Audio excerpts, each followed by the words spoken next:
ભરૂચ નગર સેવા સદન દ્વારા ચૂંટણી પૂર્વેની અંતિમ બજેટલક્ષી સામાન્ય સભા યોજાઈ હતી, જેમાં ₹235.10 કરોડનું અને 37.71 કરોડની પુરાંતવાળું બજેટ મંજૂર કરવામાં આવ્યું હતું। ભરૂચ નગર સેવા સદનની ચૂંટણી પૂર્વેની અંતિમ બજેટલક્ષી સામાન્ય સભા પ્રમુખ વિભૂતિ યાદવની અધ્યક્ષતામાં યોજાઈ હતી। આ બેઠકમાં નગર સેવા સદનનું 235.10 કરોડનું બજેટ મંજૂર કરવામાં આવ્યું હતું। બજેટમાં 37.71 કરોડની પુરાંત દર્શાવવામાં આવી છે, જ્યારે 197.38 કરોડના ખર્ચનો અંદાજ રજૂ થયો હતો। ગત વર્ષે નગર સેવા સદન દ્વારા 206 કરોડનું બજેટ રજૂ કરવામાં આવ્યું હતું, જ્યારે આ વર્ષે આઉટગ્રોથ વિસ્તારોના વિકાસને ધ્યાનમાં રાખીને બજેટનો વ્યાપ વધારવામાં આવ્યો છે। આવનારી ચૂંટણીને ધ્યાનમાં રાખીને રજૂ કરાયેલા બજેટમાં શાસક પક્ષે કોઈ મોટા બદલાવ કે નવા કરવેરા લાગુ કર્યા નથી। નગર સેવા સદન દ્વારા શહેરમાં વિવિધ વિકાસ કાર્યો હાથ ધરવાની યોજના રજૂ કરવામાં આવે છે, જેમાં સ્પોર્ટ્સ કોમ્પ્લેક્સ, મોડેલ શાળા, આઇકોનિક રોડ, ટાઉન હોલનું નિર્માણ, શહેરના સર્કલોના નવીનીકરણ તેમજ રતન તળાવના વિકાસ જેવા કામોનો સમાવેશ થાય છે। 235.10 કરોડનું બજેટ રજૂ કરવામાં આવ્યું અને 37.71 કરોડનું પુરાંતવાળું બજેટ રજૂ કર્યું। આગામી દિવસોમાં ભરૂચ શહેરમાં સ્પોર્ટ કોમ્પ્લેક્સનું 2 મહિનામાં આપણે લોકાર્પણ કરીશું। મોડલ ફાયર સ્ટેશન 1 મહિનાની અંદર આપણે એનું પણ લોકાર્પણ કરીશું। આઇકોનિક રોડ 5 બત્તીથી સ્ટેશન રોડથી 5 બત્તી અને 5 બત્તીથી શક્તિનાથ સુધી એ રોડનું પણ આપણે 7-8 દિવસની અંદર એનું ખાતમુહૂર્ત કરીશું। ટાઉન હોલ જે આપણો મંજૂર થયો છે એનું પણ 5-7 દિવસમાં એનું ખાતમુહૂર્ત કરીશું। મક્તમપુર આઉટગ્રોથ વિસ્તારમાં આપણને એની પણ 8 કરોડની ગ્રાન્ટ મળી છે, એની માટે પણ આપણે 5-7 દિવસની અંદર જ એનું પણ ખાતમુહૂર્ત કરીશું। ભરૂચ શહેરમાં દરેક મોટે ભાગેના બધા સર્કલોનું પણ ડેવલપમેન્ટ થયું છે અને જે સર્કલ બાકી છે એનું પણ આપણે આયોજન કરીને એને પણ ડેવલપમેન્ટ માટે મૂકીશું। બીજું કે આપણું મુખ્ય કામ રતન તળાવ, એ રતન તળાવ માટે પણ આપણે પૂરતો પ્રયત્ન કર્યો છે અને કામ ચાલુ જ છે અને આગળ પણ આપણે પ્રયત્ન કરીશું કે આપણું રતન તળાવ ખૂબ સરસ અને સારી રીતે બને અને પબ્લિકને યોગ્ય રીતે ઉપયોગ થાય એ રીતે તમામ કામનું આપણે આયોજન કર્યું છે। અને શહેરમાં આંતરિક ગલીઓના કામ પણ ટૂંક જ સમયમાં શરૂ થશે અને એ કામ પણ જલ્દીથી પૂર્ણ થાય એવી અમે આશા રાખીએ છીએ અને આજની આ સામાન્ય સભા અમે શાંતિથી પૂરી થઈ છે। આ તરફ વિપક્ષ ભારતીય રાષ્ટ્રીય કોંગ્રેસે ભાજપના સત્તાધીશો પર પ્રહાર કર્યા હતા। કોંગ્રેસના સભ્યોનું કહેવું હતું કે બજેટમાં 20 વર્ષ જૂના પ્રોજેક્ટોને ફરી રજૂ કરવામાં આવ્યા છે, સાથે જ ડોર ટુ ડોર કચરા ઉઠાવવાની સેવામાં અનિયમિતતા મુદ્દે પણ કોંગ્રેસ દ્વારા વિરોધ નોંધવામાં આવ્યો હતો।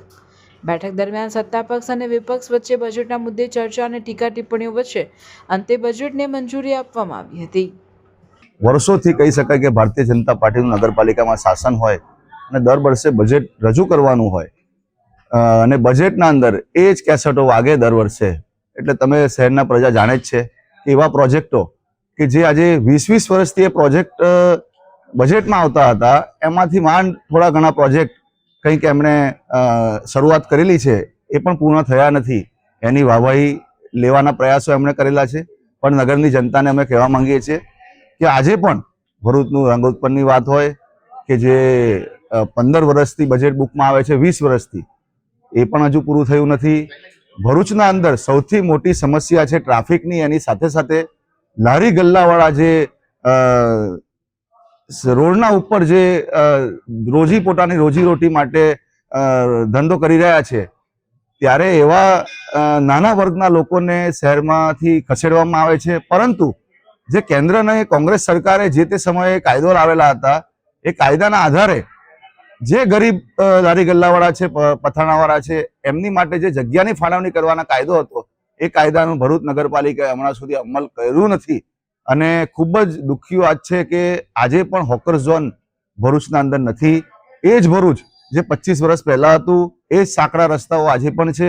લારી ગલ્લાવાળાની રોડ પર જ ધંધો કરવો પડે છે, એમની માટે કોઈ વ્યવસ્થા આ સરકારે કરી નથી। ફાટા તળાવની જે નગરપાલિકાની જગ્યાની વાત હોય, ત્યાં અદ્યતન શોપિંગ બનાવવાની વાત હતી, એ શોપિંગ પણ કોઈ ચર્ચા આજે પણ કરવામાં આવતી નથી। ત્યાં અમે પાર્કિંગની વાત કરી હતી, એ પાર્કિંગની પણ હજુ શરૂઆત એમણે કરી નથી।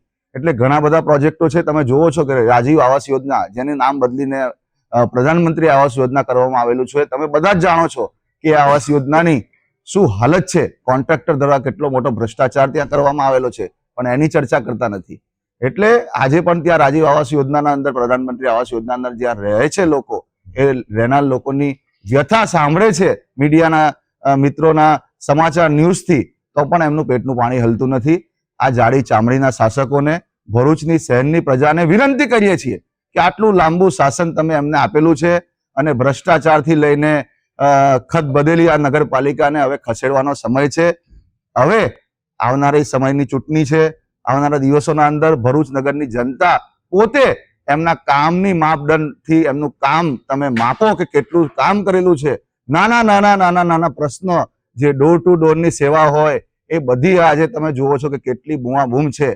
ડોર ટુ ડોરની પરિસ્થિતિ એક મહિનાથી એટલી ખરાબ છે કે લોકો એવી ફરિયાદ કરે છે કે 5 દિવસથી નથી આવ્યું, કોઈ ફરિયાદ કરે છે 8 દિવસથી નથી આવતું.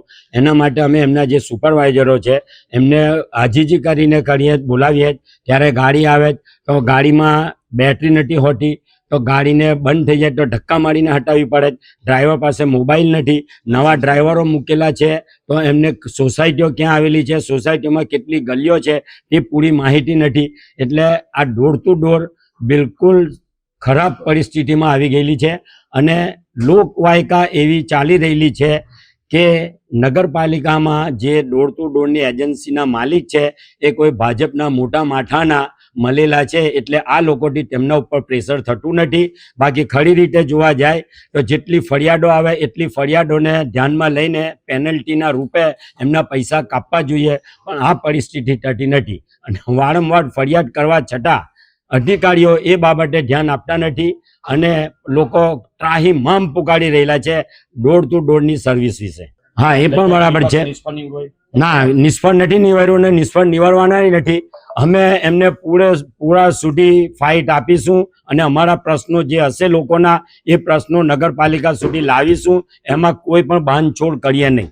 ચાહે ગમે તેવી પરિસ્થિતિ આવશે પણ અમે એ પરિસ્થિતિને સામનો કરીને લોકોની સમસ્યાઓની કેવી રીતના સમસ્યા દૂર થાય છે તે રસ્તા કાઢીશું. આ બાબતે કોઈ આરસીએમમાં રજૂઆત થઈ? ના, આરસીએમમાં રજૂઆત થઈ નથી, પણ સમય આવતા અમે એની પછાડી જે કંઈ કોર્ટ કાર્યવાહી યા બીજા કોઈ સ્ટેપ લેવા હશે તો લઈશું.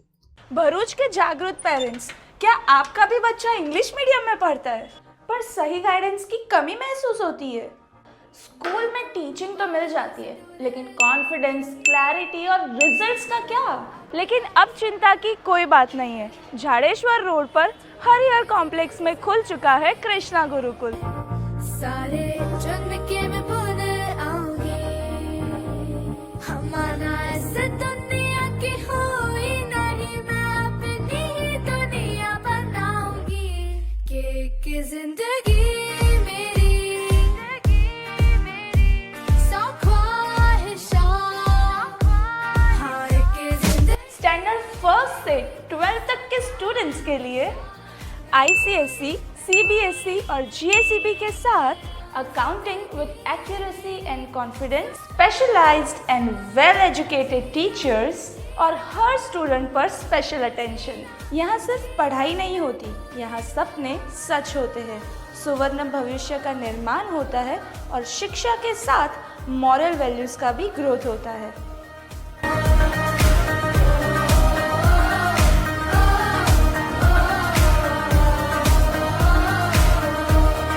रेगुलर टेस्ट से प्रोग्रेस का पता चलता है, डेडिकेटेड डाउट क्लियरिंग सेशन से कंफ्यूजन दूर होता है और रोज बच्चों का आत्मविश्वास बढ़ता है. कृष्णा गुरुकुल, जहां पढ़ाई एक उत्सव है.